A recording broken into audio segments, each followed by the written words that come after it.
Welcome to the Nerve to Lead podcast. Here we explore power, pleasure, leadership, identity, belonging, parenting, and couplehood, and explore stories of navigating through life, finding both authenticity and attachment through the common lens of the nervous system.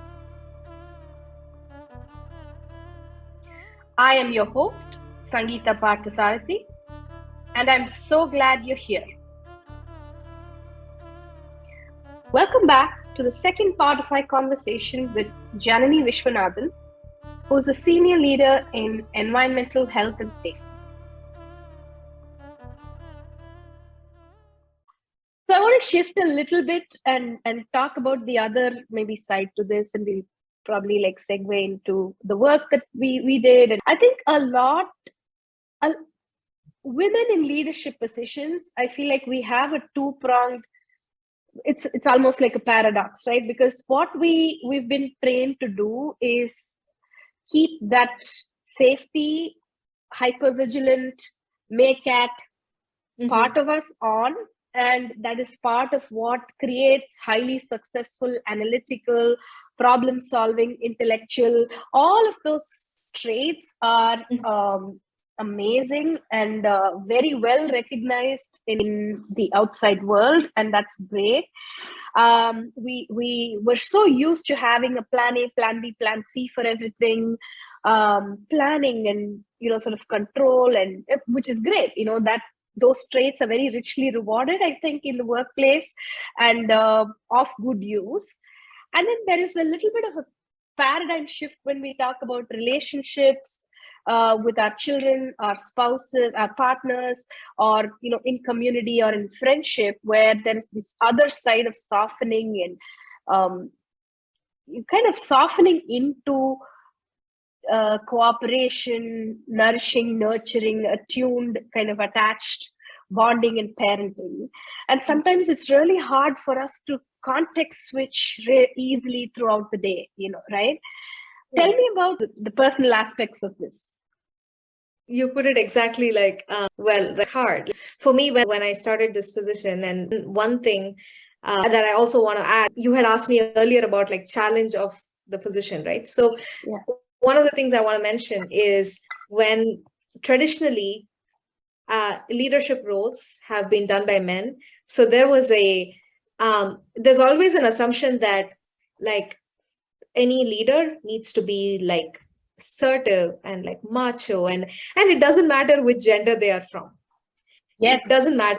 So and interestingly, when I started, right, I had multiple people tell me that, hey, you're too nice, and it is almost it makes you wonder if it's a compliment or not, right? And one thing that I wanted to try, as much as I want to take feedback, is to say that yes, I can be my feminine self. I don't have to be macho or anything, and yet be an effective leader, right? You can be both. And that is what we need, because I've seen traditional women leaders too, who have had to be a certain way to be in that positions, and they did that because they needed to. But I think now in this evolving world, we don't have to do that.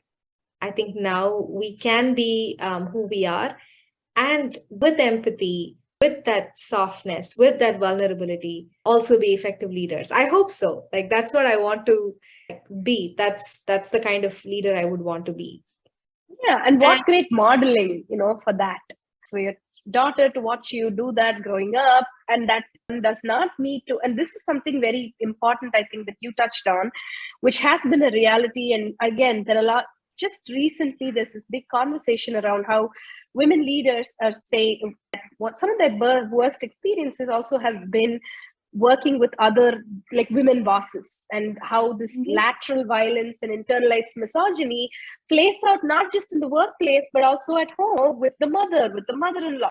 All of those power over wounds that I think women have faced historically, were also unfortunately internalizing some of that and passing it on. But also I think there's a parallel reality. That was the only way to do. I think we've probably talked about this, but Dr. J. Jayalalitha, who was the chief minister of Tamil Nadu for decades, right? Before she became the chief minister or came into politics, she was a very sexy, sensual actress, like a dream girl kind of thing, right? In the day.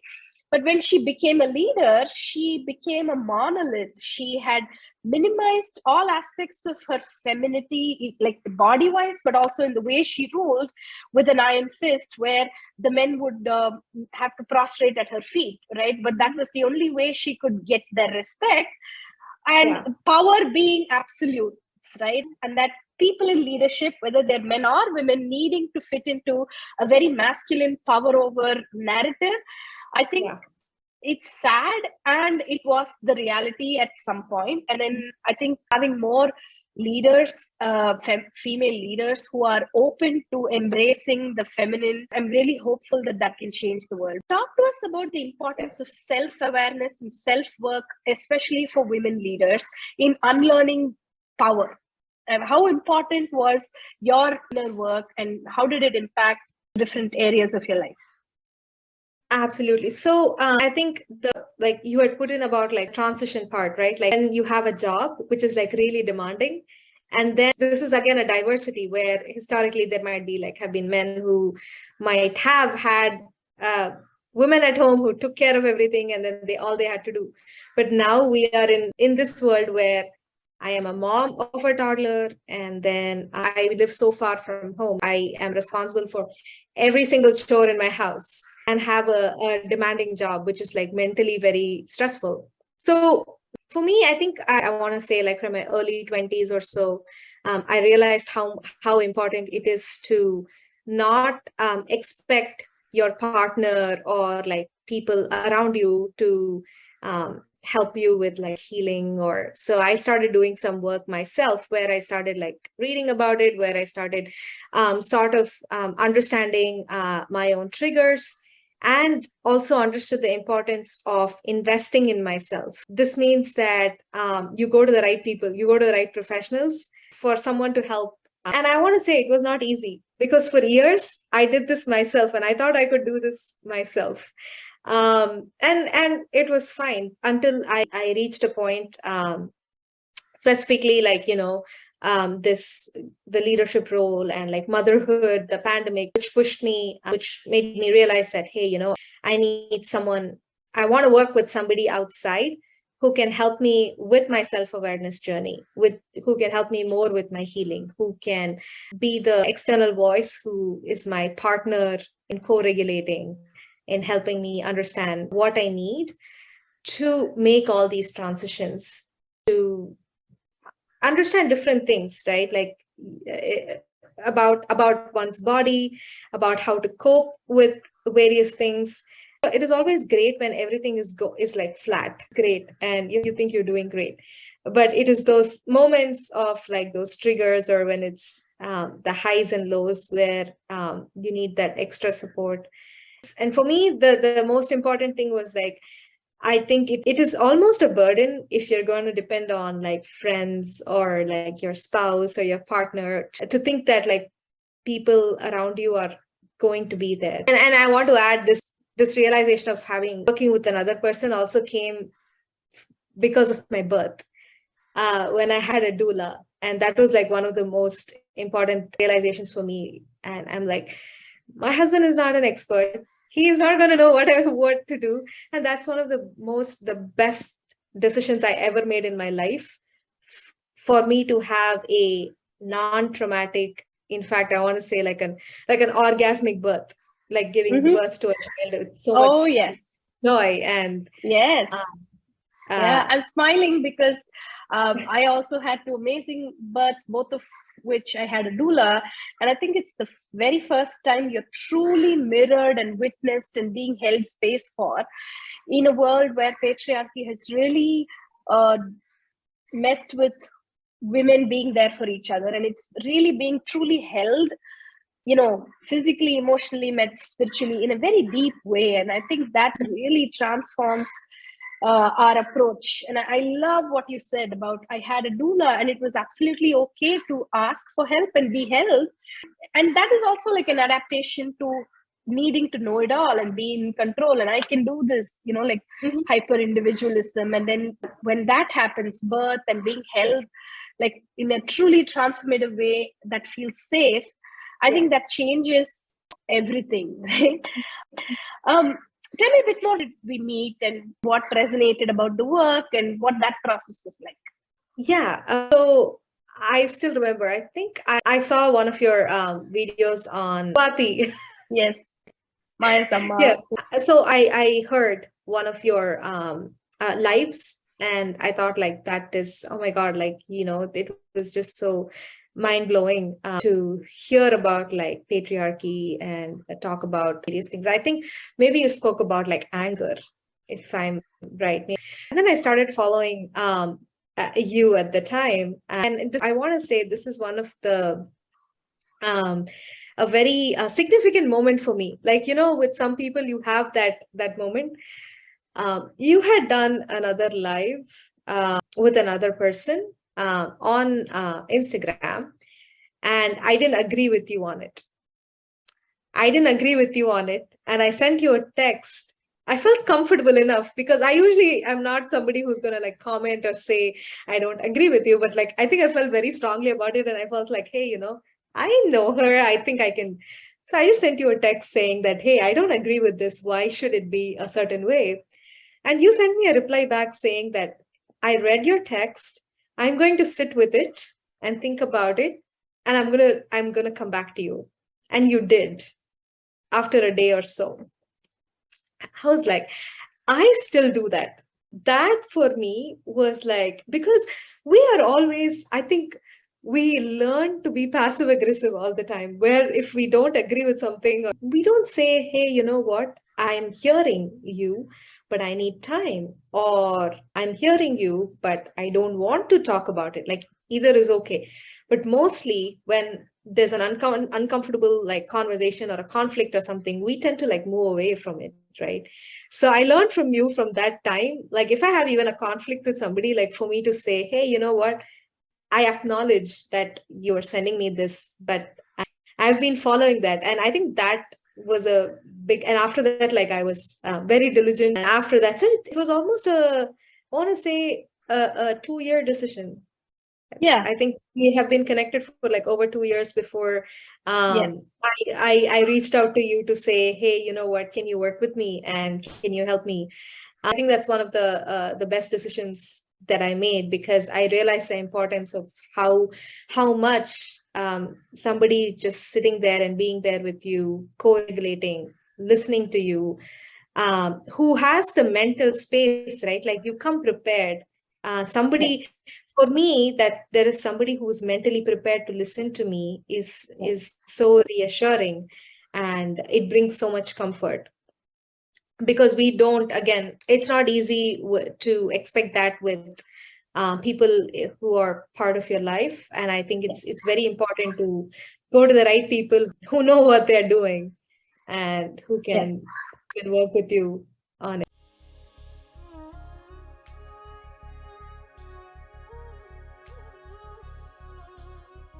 And now, a small break to talk about more resources.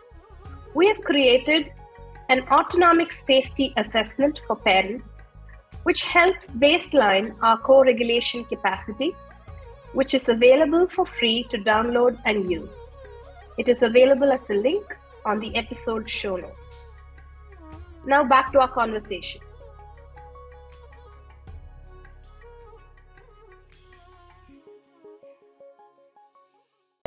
I think, and that's the part about this biological safety in a very nervous system based sense that we work on, right? Like a lot of times we talk about safety in a bodily felt sense way without not really understanding what's safe. We think that if somebody is non-aggressive or not threatening, then that they are safe. But actually our neuroception, the body is making millisecond by millisecond decisions about whether it feels safe. And I think that safety is built over a period of time. For example, something about my voice or something about the way I use certain words might either increase the way you feel safe with me or not. This is largely happening outside the realm of consciousness, right? And so in the work, we bring perception or conscious awareness to neuroception, which is an unconscious, the body making those decisions, minute by minute. So yeah, I'm really glad to hear that and how safe it felt. And I think that's, for me, that's key. Find somebody that your body feels safe with, not your intellect, but body, feel safe with. And I think that's, yes, we need credentials, we need certifications, and we need credibility, and that's part of what builds safety. And there is a very real sense of, I'm going to entrust my nervous system with this person. Do they have the safety and capacity to hold it, but also be able to repair ruptures if you get it wrong, and if you are misunderstood in a therapeutic or coaching environment? Is there enough safety to come back in connection and offer that repair of that rupture? I think that is a very key element of what builds safety. Yeah. And this is also so important I just want to mention that for our children, right? Especially like for me, for my daughter, for me to be available and for me to do this work, so that I am there for her, and that I'm able to do the same, because I'm mirroring you, I'm learning from you, and then I'm doing that with my child to provide the same safety. And like, that's the most important thing that we can give our children. Just a bit more about how that's changed for you in terms of parenting, work, the nervous system regulation, the co-regulation pieces. So biggest thing for me is like, so as a parent, right, I was very, very scared to be a parent, because I always had the self-doubt, which means that I was trying to overcompensate, in fact, where you're trying to be like too nice. Like, I had to find a balance where you remember that you're a parent. You don't need validation from your child because you're the parent. They have to see your emotions and all of that. So I don't want to say it's been easy. I think I've had the most wonderful moments. I've like patted on my back each time I have been able to be a regulated parent when a tantrum is happening. I've also been able to show myself compassion if I lose it, because that happens too. Yes, and, absolutely. So I don't want to say that, hey, I am this super regulated parent all the time. And that's the whole point of doing this work. That's the whole point of self-awareness. And that's the whole point of going through this healing process of your body, where you're recognizing how your body is feeling and what you're doing. And that it means that anger is an accepted emotion too. And that as a parent, you're allowed to feel angry. As a parent, you're allowed to walk away and you have your space. But every time I am able to give that space to my child, every time I've been able to stay regulated with my child when there's like intense tantrums happening, I realize how much of impact this work has provided my body, because it's not me. I want to say it's almost like it's the body that goes into these various colors, right? Whether it's red or yellow or green, it's the body from all of its past trauma that goes into these modes.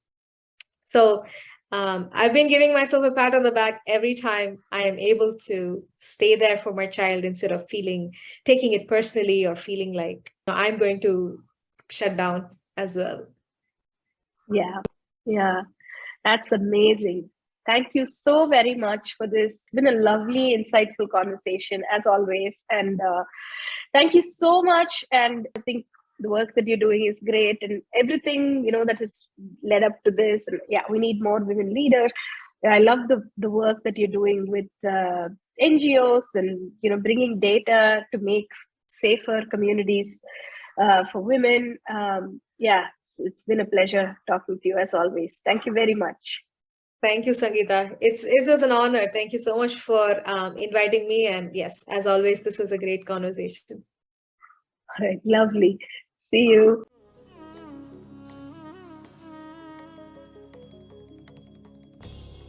Thank you for joining me today on Nerve to Lead podcast. The music you hear in this podcast was created by Soundcreed. You can find their link in the description. Thank you to Vaishnavi and Pavitra in Team Sangpart for producing and editing this podcast. Did this episode resonate with you? If it did, please share it with your friends, family, co-workers, or clients. We would also love to hear from you. Drop us a note on www.sangpart.com.